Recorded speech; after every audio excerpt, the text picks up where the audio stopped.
spokesperson for this sign here? Me. Okay, Sarah Beth, I'm going to have you come up in just a moment. And who's the spokesperson for this group? Katie? All right, Katie, why don't you come up and start so that you can show us the 4 different things here and tell us a little bit about what your group came up with, okay? Okay. With our group, we came up with Smile. That always gives them a positive outlook when they're coming in the store. Ask their name and shake their hand. Give them a warm greeting when they come in the door.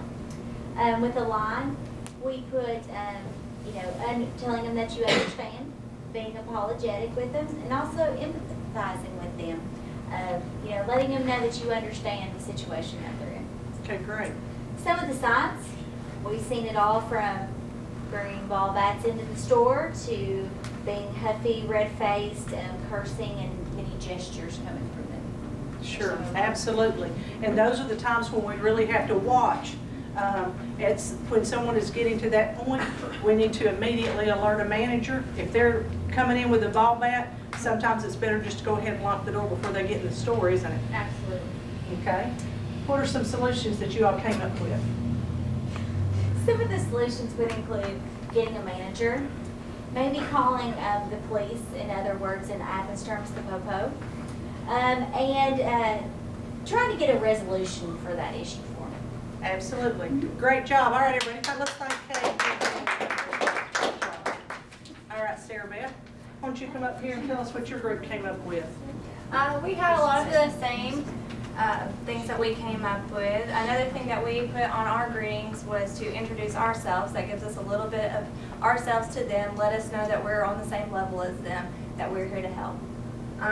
For the alignment, we wanted to let them know if we've dealt with a similar problem, so that they know we have the knowledge to handle their problem. As mad as they may be, as nice as they may be, they'll know that we are capable of doing what they need. We put down some of our signs yelling, pacing about the store, crossing their arms, and just being all exasperated, and then coming in and cursing directly to one of us. And then for our solutions, we wanted to see that we could direct them to the proper person if it was a technical issue, if they needed somebody to provide them with some information about the phones or something like that.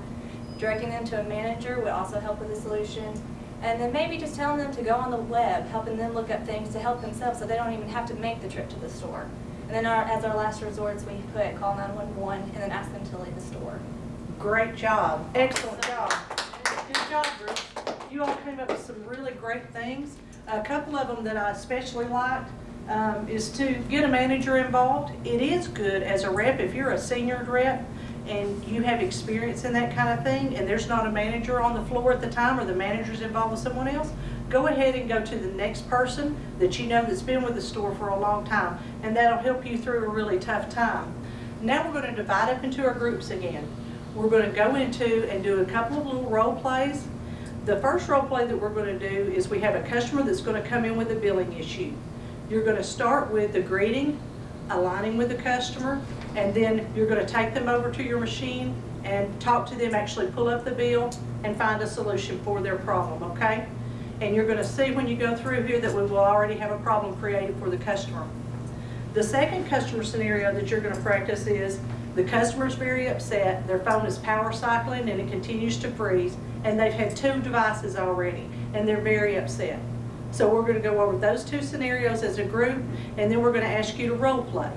In the role plays, first you'll have someone like Jason will be a customer and he'll be the upset person, and Katie will be the manager. She'll be listening in and taking notes, and then Kathy will be the representative assisting, okay? So we'll go over it in that fashion as a group, and then we'll come back together and go over face to face with what we've done, okay? Great, guys. Thank you so much, and let's get divided to our groups. In this scenario, Sarah Beth, you're going to be the angry customer. You're very upset because your bill is very, very high, over $50 higher than it normally is, and you have no idea why it's so high, okay? And you're wanting to find out exact information on how to find out what the charges are, and you want somebody to tell you right now, and you don't want to pay that bill. You want a giant credit, okay?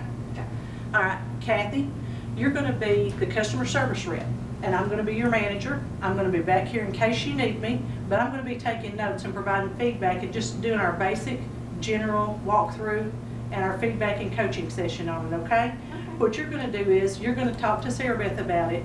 You're going to pull the bill up on the screen, and this is the one where you're going to see that she has some data charges because she's been going online and actually downloading different videos and games, okay? Okay. All right, and we're ready to start. Whenever you are ready, just begin. Excuse me. Yes. I'm having billing issues, and it was a little bit over last month, but I don't care, but this is ridiculous. I don't know what y'all have charged, what prices y'all have upped, or anything like that, but I need this fixed right now. Okay, well great, let's take a look. I'm Kathy. Sarah. Sarah, it's my job to make sure that everything's done correct. It better be your job. Absolutely. And if you'll just take a little bit of breath and just calm down, this happens all the time, so It happens all the time. Well, it better not happen to me again. okay, well let's go over here to the register and we'll find out what's going on, okay? Okay. Just come right over here with me. Okay.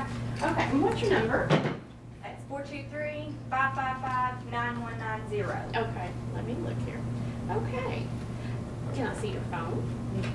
Okay. Okay, now are you aware that when you go online to download music and games, that it actually charges you?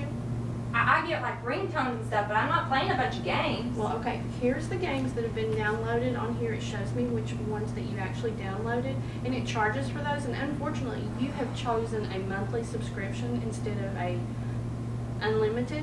So this is going to be on here every month unless we take this off. Every month. Is there any way I can get that off? Because I don't need that. Yes, I don't need that we can take it off, and then you've got these songs and this music here. So what we need to do, if you don't want these charges, is we actually need to remove these from here, block it, and then you won't have this problem next month. All right, well, I want my money back because I have not been playing the games. I might have pushed a button wrong or done something like that, but I haven't been playing them, so I don't need it. I can keep the music. I can deal with the music. But I do not need that game anymore. Okay. Well, what I can do is I can check with my manager. Unfortunately, since it's actually on your phone, they're going to want to charge this time, but we'll see if we can do something about it. We maybe can split the bill with you, on the games or something. Once we get them taken off and get it actually blocked so that you can't do it, then, I'll go with my manager and we'll see what we can do, okay? Okay. Beth, tell me a little bit about what you thought went well with that. What do you think that Kathy said to you that helped you understand about your bill? Well, she told me the different options that I could have in approaching my bill. She told me what was actually going on with the phone. And then one thing that really just helped overall was she kept herself calm. Even after I maybe have gone down a little bit and then escalated some, but she just kept an even tone the whole entire time. So that was really helpful in trying to control whatever I was bringing in to the store. Great job. Excellent job. Okay, Kathy, what do you think went well with that situation? Well, I was able to identify what her problem was. I was able to show her so that she actually understood what the problem was, even though she didn't play the games. She did realize that they had been downloaded to her phone, so it was something that had actually been done on her device. She knew that the music was something that she'd done, and she was willing to pay that. She just really wanted something resolution on the games on part of that. Okay. Great job. I agree with both of you on that. I saw where Kathy, her posture was excellent. She greeted you, and even though you were very angry, she went ahead and offered to shake your hand, and she told you her name, and then she took ownership of the problem. I like the way that you did that, Kathy. That really brought out a sense that she felt like someone cared enough about her to get things done. Excellent job on that. Okay, guys, great job. Let's go ahead and sit down, and we'll let some other people come up and try.